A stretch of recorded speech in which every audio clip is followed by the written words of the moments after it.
4 days before my sister's wedding, I found $13,000 missing from my account. When I called, she said, "It's family money, stop acting dramatic." Her fiancé smirked. "We deserve nice things." I said nothing. That night I canceled everything. And when they realized the venue was gone, then 4 days before my sister's wedding, I woke up to 3 missed calls from my bank. Thought it was fraud. I assumed someone was testing a stolen card or maybe trying to open a new line in my name. It happens. But then I logged in and saw the number. $13,642. Gone. Not pending. Not frozen. Not flagged. Just gone. I sat there in bed, still half asleep, staring at the screen like maybe I was looking at someone else's account. It took me 5 minutes to process it. Then I checked the transaction history and saw the transfer. The account it went to was familiar. Too familiar. I didn't want to believe it, but the name was right there. Tessa Lyons. My sister. The only reason she even had access is because of our parents. Back when the trust was set up by our grandparents, my parents insisted that both daughters should have access, just in case. I didn't care back then. I was 19. I wasn't thinking about future betrayal. But I remembered one detail now. I never removed her access. She had never used it before. Till now. I called her. She didn't answer. I texted, "You need to call me." "No. You took money from my account." 10 minutes later she called back. He sounded annoyed. She said I was being over the top, that it was family money anyway and I should be happy for her. Then in the background I heard her fiancé, Austin, laughing. He said something like, "We deserve nice things." Like they were proud of what they did. That was the last thing I heard before I hung up. I didn't scream. I didn't argue. I didn't beg for it back. I just stared at the wall for a while, then started writing a list. They didn't know this, but I was the one who paid for almost everything related to that wedding. I'd been quiet about it, partly because I didn't want the attention, partly because it made me feel in control. I paid the deposit for the venue, $8,000. I paid the catering, $5,200. I paid for the flowers, the photographer, the music, even the welcome bags for guests. Everything was under my name. The irony? The whole time my sister acted like it was all coming from our parents. She never corrected anyone. He just played the role. Future bride, baby of the family, beloved daughter. Meanwhile, I worked 60-hour weeks, juggling my job and grad school to keep things afloat for everyone. And they took my money. That night, I started canceling everything. The venue was easy. The contract was in my name, and the balance wasn't due until the day before. Same with the caterers. The florist was surprised but professional. I told her I'd be in touch, maybe for a future event.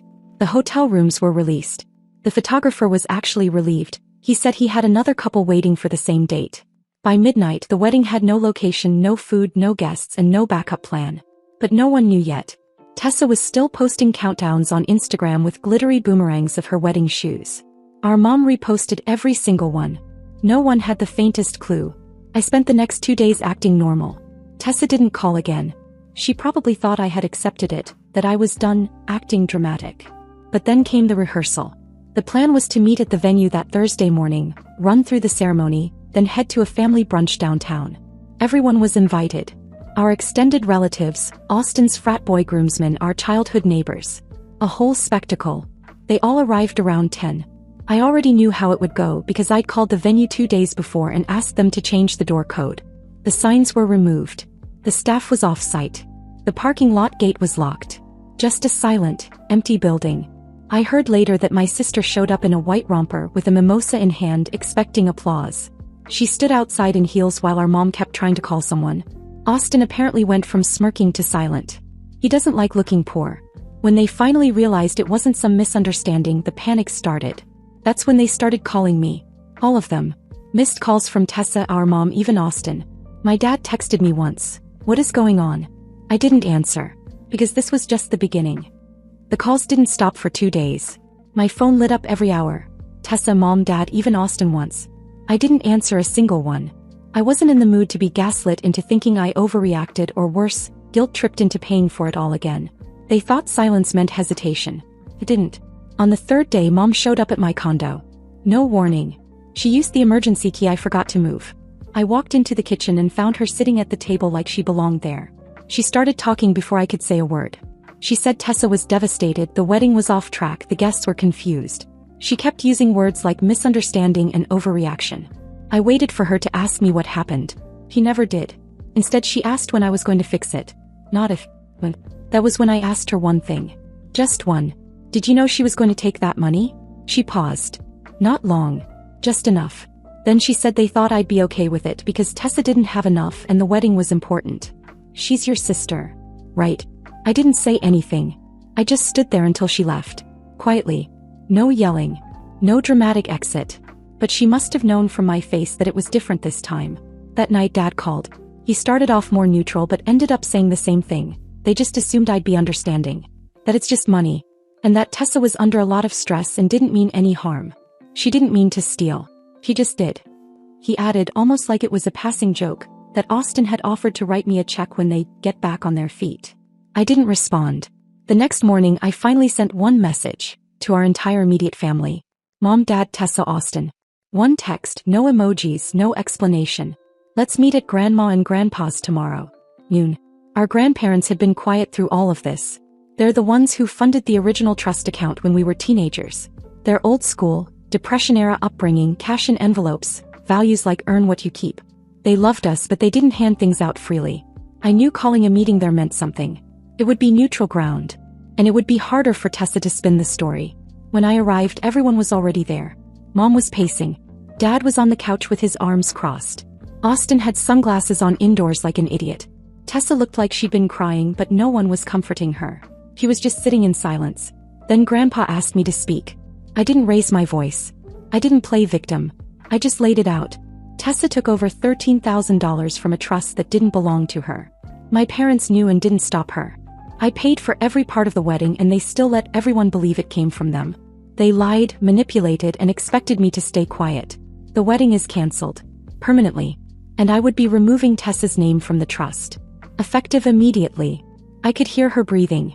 She didn't look up. Austin finally took off his sunglasses and looked like he wanted to argue, but even he knew better. Then Grandma did something none of us expected. She walked out of the room and came back with a white envelope. She handed it to Tessa and said, "We had planned to give this to you on your wedding day." Tessa opened it slowly. She blinked, looked inside again like something might appear. Then Grandma said, "If you want something in this life, you earn it. Not by stealing. Not by lying. And not by hiding behind other people's money." No one said a word. Eventually Austin got up and left. He didn't wait for Tessa. Just walked out. He knew it was over. My mom still tried, said maybe we could reschedule, maybe do something smaller. Dad muttered something about being embarrassed in front of the neighbors. I didn't answer. I just stood up, said thank you to my grandparents and left. It was done. But the consequences were just beginning. The first 24 hours after the meeting were quiet. Unusually quiet. I think they were all waiting for me to change my mind again. Tessa didn't call, didn't text. Austin was nowhere to be seen on social media.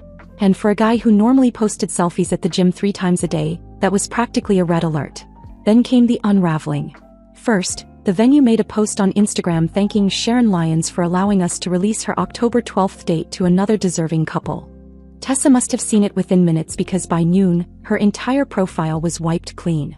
No wedding countdowns, no dress fittings, no hashtag. Just her name, one old photo of her and Austin on a boat, and a bio that now said, "Taking time for myself." Sure. Then came the texts, not from her but from extended family. A cousin from San Diego wrote me asking if it was true that Tessa had taken the money. An aunt in Ohio asked if she could still cancel her flight.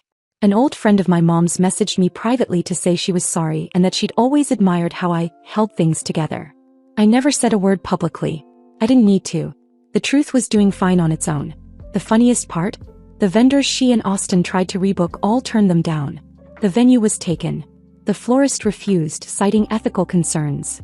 The caterer simply said the calendar was full. But I knew the truth. None of them wanted to deal with this family drama again. And then one by one things started to collapse for Tessa and Austin. The joint bank account they had closed. Apparently, Austin tried to use it to put a deposit on a rental property he was bragging about. Except now, without my money padding the budget, the account was short. Way short. I heard from someone in his circle that he was trying to borrow from a friend who'd once lent him money for a car repair and never got paid back. Word gets around.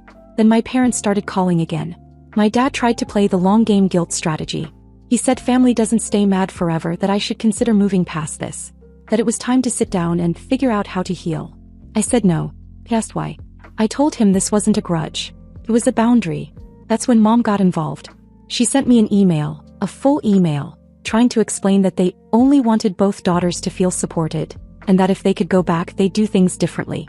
But the tone was still the same. More about their embarrassment than my betrayal. More about the guests who were asking questions than the fact that their daughter was stolen from. I didn't reply. Instead, I had the trust lawyer send them all formal letters. Tessa was officially removed from the account, and a financial safeguard was put in place. No one touches a cent unless it comes through me. 3 days later, my grandparents called me over for tea. They didn't say much, just asked how I was holding up. I said I was tired but clear-headed. Before I left, Grandpa handed me a check. It was for the full amount Tessa took, and a little extra. I shook my head. I told him I didn't want it. He said, "You didn't let her take your future. That matters more than the money." Then he smiled and added, "But take the check, just in case she tries again." I deposited it the next day, not because I needed it, but because I earned it. About a week after the meeting at my grandparents', things started to settle, or at least it looked that way. Tessa had gone quiet on social media. Mom and Dad were avoiding me, and I was enjoying the rare feeling of peace that comes after a storm, the kind that feels both heavy and freeing. Then on a Thursday afternoon I got an email from my HR department. It said there had been a formal complaint filed against me for unethical conduct regarding financial management. The sender was anonymous, but the evidence attached, screenshots of my trust account, partial statements, and even my work email signature, made it obvious who had sent it. Tessa. I sat at my desk staring at it. I worked in finance. I was good at my job. My reputation was the one thing I'd built completely on my own. And now she was trying to take that too. The irony was the evidence she sent actually proved nothing. She had spliced together parts of my trust statements with unrelated screenshots from a joint family account that hadn't existed in years. But to anyone who didn't know the background, it looked suspicious enough to warrant a check. It took me 2 days and 3 phone calls with compliance to clear it up. They realized it was personal sabotage, not fraud. But the embarrassment was real. My boss even pulled me aside, asked if I was okay. That was the moment something in me flipped from anger to something colder. I realized Tessa wasn't ashamed. She was retaliating. That weekend, my grandparents hosted their usual Sunday lunch. It was the first time everyone was supposed to see each other again since the cancelled wedding. I almost didn't go, but Grandma called me directly and said I should. He sounded calm, so I did. When I walked in, everyone was already there. Tessa was sitting next to Mom, looking perfectly put together. Hair curled, white sweater, polite smile. Like nothing had happened. Austin wasn't there though. Grandpa was quiet. Too quiet. I knew that meant he'd found something out. After lunch, while everyone was pretending to be civil, Grandma said she wanted to show us something. She went into her study and came back with a small box, the kind she keeps family papers in. She placed it on the table and opened it. Inside were printed emails. From Tessa. Apparently, the week before the wedding, she had emailed Grandma asking for a loan of $15,000 to help cover unexpected costs. She claimed I had promised to pay for it but went back on my word, and that she needed to protect her dream. But the twist? Grandma had actually replied. She had told Tessa no. She wrote that money should never come before honesty, and that if she wanted a big wedding, she should wait until she could afford one herself. So when Grandma finished reading it aloud, everyone just sat there. Tessa's face went pale. Grandpa leaned forward and said quietly, "You asked us for the money before you ever took hers."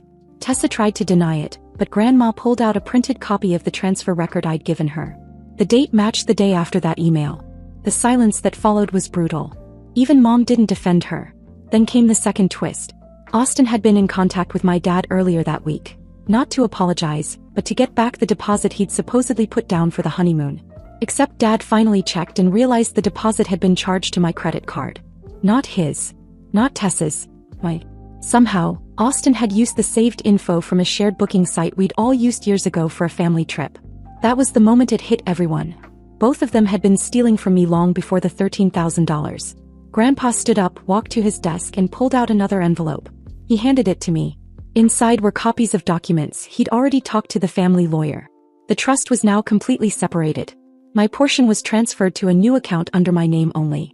Tessa's access was permanently revoked, and any future inheritance tied to financial integrity clauses. Meaning, if she ever stole again, she'd lose everything. Grandma didn't look at her. She just said, "Sometimes love needs distance to heal." Tessa got up and left. She didn't say a word. Mom tried to follow, but Grandpa stopped her. He said, "Let her go." That night I got one last message from Tessa. Just a single line. "You think you've won, but you'll see who people really believe." I didn't reply. I didn't need to. Because by the next morning, Austin's cousin, the one who had lent him money, posted screenshots on Facebook of texts from Austin and Tessa arguing about who messed it all up. It spread fast. Everyone saw who they really were. The best part? Grandma didn't even have Facebook. She just heard about it through her church group. And that was the day my family stopped pretending everything was fine. 2 weeks after the Facebook screenshots leaked, everything in our family shifted, but no one said it out loud. It was like a quiet panic spread through the group chat. My mom stopped posting inspirational quotes, my dad stopped pretending he didn't know what was going on, and Tessa, well, she moved back into their house without so much as a whisper. No wedding. No fiancé. No apology. She just showed up and stayed, like a child who broke something and waited for someone else to sweep it up. I started getting texts again. Not from Tessa, from my mother. She invited me over for dinner. Then for coffee. Then she left a voicemail saying she missed how things used to be. The woman hadn't said a single word about what Tessa did. Not one. Then came the letter. I got it on a Thursday. A white envelope, no return address, sent from a law office 3 towns over. I wasn't expecting anything official, so I opened it at my kitchen counter while reheating soup. It was a formal request for voluntary mediation regarding the reimbursement of wedding expenses. In short, Tessa wanted me to pay her back for the money I spent, the money she stole, the wedding I canceled, the vendors I booked. The explanation was absurd. She claimed I had offered to fund the wedding as a gift, then reneged after a personal disagreement. She wanted half of the cost reimbursed since, according to her, she and Austin had invested emotionally and financially into the event. Emotionally and financially. That's how she worded it. The audacity was so absurd I almost laughed. Instead, I scanned every line of the letter, checked the lawyer's name, then tossed it in a drawer. The next morning, I booked a meeting with our family lawyer. Not the old one, a new one. Someone I chose. We gathered every receipt, every booking, every refund. I even printed screenshots of the messages from Tessa and Austin just in case. Then I sent her one email. Just one sentence. If I receive another legal notice from you or anyone representing you, the next person you'll hear from will be a judge. She never replied. But my dad did. He showed up at my office 2 days later without calling. Just stood in the lobby holding a plain envelope. My assistant thought he was a client. When I came out, he didn't try to talk. He handed me the envelope and left. Inside was a handwritten note and a copy of the deed to their house. They'd taken Tessa's name off the title. It hit harder than I expected. My parents had been enabling her since we were teenagers. She got out of speeding tickets, bad grades, overdrafts, even a DUI once. They covered it all. I was always the one who had to be responsible. I never got the benefit of the doubt. But now they were finally drawing a line. For once, I wasn't the only one. The note said, "We can't undo what happened. But we won't let it keep happening. You deserved better from us, and we see that now." I didn't call him.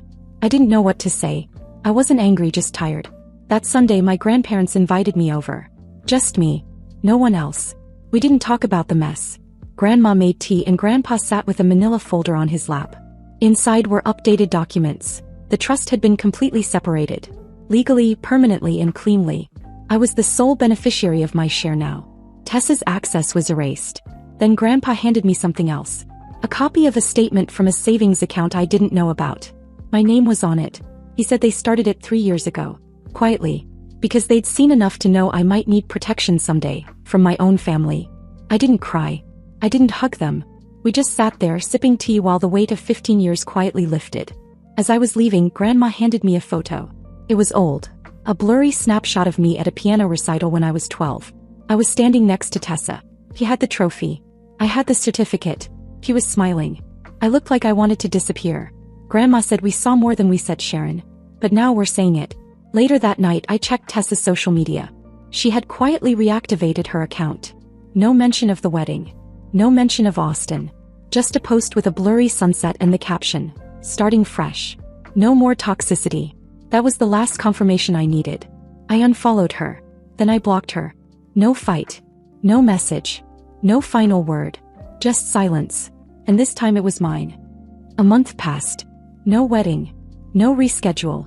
No new date, no photos, no fiancé. Tessa stayed at our parents' house, but even they had stopped pretending things were normal. My mom had started telling people she was taking a break from social life to support her daughter. My dad was quieter than usual. When he spoke, it was in short, calculated statements, like he was trying not to say something he'd regret. I didn't see them. I didn't answer calls. I kept my distance. And for once they let me. I thought that was it, that everything had been handled. But then I got a message from someone I never expected. It was from Austin's mother. She found me through a mutual friend and sent a short message asking if I had time to talk. I said no. She replied again, "I'm not asking for him. I'm just trying to understand what my son got involved in." Against my better judgment, I picked up the phone the next day when she called. And what she told me changed everything I thought I knew about that relationship. Austin had been lying to both families. Not just about money, but about everything. He had told his mother that I was the one pursuing him years ago. That I was obsessed, jealous, and had tried to sabotage their happiness because I couldn't get over him. She'd believed him until she found the texts. Screenshots Tessa had forgotten to delete on a shared tablet. Texts from Austin to me. Flirty, suggestive messages from back when they had just started dating, and he was still trying to hook up with me behind her back. I had shut him down repeatedly. But of course he'd never told Tessa that. Apparently when the wedding collapsed he panicked. He told his mother I had planned the whole thing to ruin him. That I was jealous, bitter, and wanted attention. That's when she finally started asking questions. She dug around and found his other lies. Debts he'd kept from her, money he borrowed and never repaid, even a fake job offer he once told her about to justify not working for 6 months. He was furious. Not at me. At him. She thanked me for not getting involved with him when he tried. She said it plainly. "I wish my son had met a woman like you instead of manipulating one." I didn't know what to say to that. But it confirmed something I had always felt. This man had been bad news from the start, and somehow Tessa had decided he was the one to defend. Not her own sister. I didn't hear from Tessa again after that. 3 weeks later, our grandparents held a quiet dinner. Just them, me, and a cousin visiting from out of town. No drama. No mention of anything. Just a new start. At the end of the night, Grandpa handed me a final document. One line stood out in bold. "The trust is now permanently and legally closed to all parties except Sharon L. Lyons. No future access. No revisions. No loopholes. No more family votes." It was mine. After everyone said goodbye, Grandma pulled me aside. She asked if I was okay. I told her the truth. I hadn't just gotten my money back. I'd gotten my voice back. My boundaries. My space. And a clean break from the cycle I grew up believing I had to tolerate. As for Tessa, she never got a new wedding date. The story eventually fizzled. The guests moved on. Her Instagram stayed quiet. The last time I checked, and I won't pretend I don't check, she was working part-time at a boutique and posting cryptic quotes about self-growth. No one ever refunded her. No one offered to throw her another party. Even my parents stopped trying to frame her as a victim. Quietly, they began to let go of the version of her they wanted her to be.